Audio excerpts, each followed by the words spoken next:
Awil masyi ilal kanais. Hati-hati. Atau ikut-ikutan jalan ilal kanais. Kanais itu jamak dari kanisah. Kanisah itu gereja. Gereja. Kanisah itu bahasa Arabnya dari gereja. Gereja itu bahasa Arabnya kanisah. Jamaknya kanais.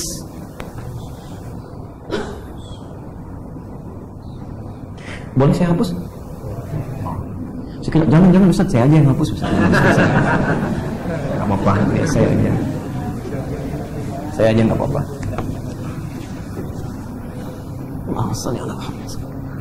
Saya simpan sini Pak ya. Kanisa.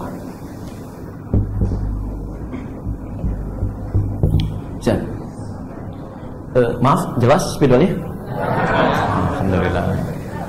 Maksudnya DKM gitu ya, kurang jelas ini. Jamaknya kanais. Kanais. Ini saja. Kurang bagus haknya. Kanais. Kanisa itu gereja. Kanais itu jamaknya. Jazakallahu khair. Ini ya. Ini jamaknya kanais. Ya. Ini tunggalnya kanisa. Kanisa. Baik ya? Pelan-pelan. Kiai Haji Hasyim Asy'ari bukan nggak bisa bahasa-bahasa lokal, ya termasuk ulama lain. Cuma nanti akan ada sistem dari Belanda yang melarang ulama-ulama menulis dengan kalimat-kalimat bahasa-bahasa lokal. Dia harus tulis pakai bahasa Arab. Ya, pakai bahasa Arab. Itu Belanda itu, Bapak Ibu sekalian, itu dalam hal pemikiran, ya, itu dianggap yang paling kuat itu. Ya, pernah ada orang lewat, orang Belanda itu, tangan kanannya mencatat informasi, tangan kirinya menggambar. Ya, lewat di satu kendaraan. Jadi dia melihat begini, catat informasi, kirinya menggambar. Ya. Dan dalam strategi itu paling kuat pemikirannya, paling kuat. Makanya lama tinggalnya. Ya, lama tinggalnya. Nah, itu salah satunya dilarang menggunakan bahasa lokal supaya umat nggak paham. Ya, harus sama gurunya aja, dan gurunya dikontrol. Kelihatan siapa yang ikut ngaji, orang-orang itu didata. Kelihatan. Ya. Dan kurang cepat berkembangnya, kurang cepat. Nah, sehingga istilah gereja-gereja itu tidak populer, dikenalkan dengan kanais, kanisa. Kanisa itu gereja.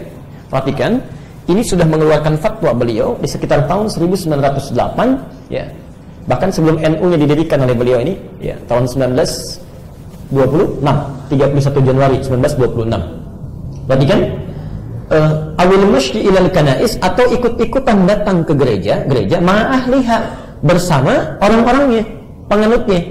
Jadi walaupun nggak ibadah, tapi ikut datang ke situ, ikut lihat, ikut macam-macam di situ, ya.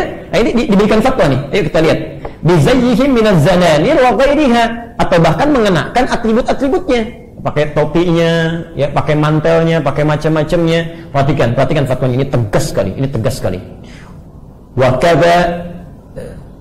Wa kadza man ankara al-Ka'bah aw al-Masjidil Haram in kana mimman yadhannu min bihi ilmun dzalika wa mimman khalatal muslimin. Maka orang-orang ini, perhatikan, dihukumi kafir, disamakan dengan orang yang mengingkari keberadaan Mekah atau Ka'bah atau Masjidil Haram. Di orang-orang yang datang ke situ ikut serta atau pakai atributnya dihukumi oleh beliau kafir, ikut-ikutan kafir, aliran bid'ah, kafir, disamakan dengan orang yang mengingkari Mekah, Masjidil Haram. Bayangkan, ini fatwanya.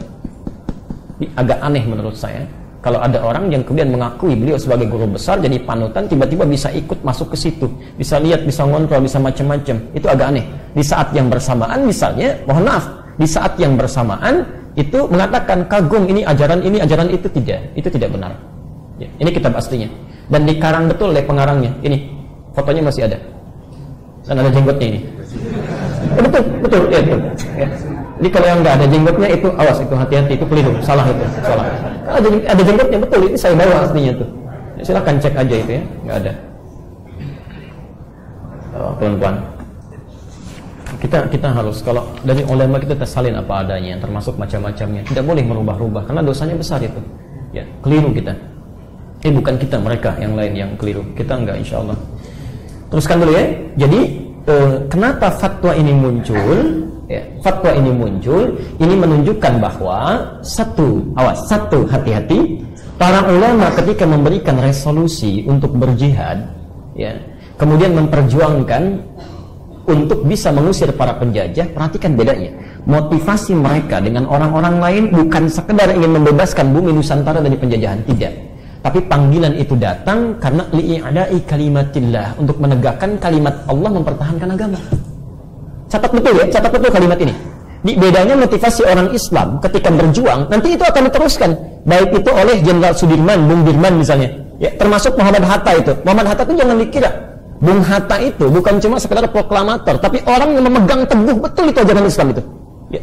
Pernah anaknya saat sekolah di luar negeri itu kehabisan kertas, minjam kertas ke konjen, dikirim ke beliau, begitu sampai ada kopnya, tulisan konjen, itu dibalas suratnya. Sekali lagi, jangan pernah gunakan kertas itu lagi karena itu bukan milik kita. Ya. Pernah beliau kehilangan amplop, hilang. Ya. Amplopnya habis tuh, sebagiannya itu. Masya Allah. Ya. Ada yang menyebutkan kisah amplop dengan anaknya, kisah kertas dengan dirinya. Ya. Itu kehilangan, ajudannya ngambil di kementerian yang lain, ya, Sekretariat Negara. Begitu disampaikan pada beliau, itu ditanya, ini dari mana kertasnya? Dari Sekretariat Negara. Tugas saya sebagai wapres tidak boleh menggunakan kertas dari Sekretariat Negara. Ganti berapa? Dan dikeluarkan dari uang hasil jeripayah beliau. Bagaimana prinsip-prinsip ulama besar Umar bin Abdul Aziz diterjemahkan dalam kehidupannya dan dikenang oleh zaman. Di antara para pemimpin bangsa yang tidak pernah punya masalah, jarang punya masalah, itu Bung Hatta.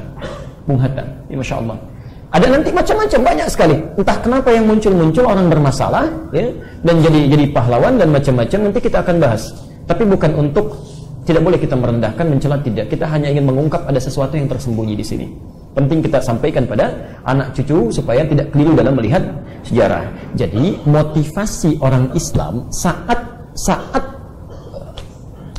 melawan penjajah itu, motivasi pertamanya adalah menegakkan agama. Karena itu sangat keliru kalau ada orang-orang sekuler datang kemudian jadi pahlawan kesiangan, mengatakan nggak ada kaitan antara agama dengan negara di Nusantara itu, nggak ada kaitannya. Hati-hati, Anda baru lahir kemarin.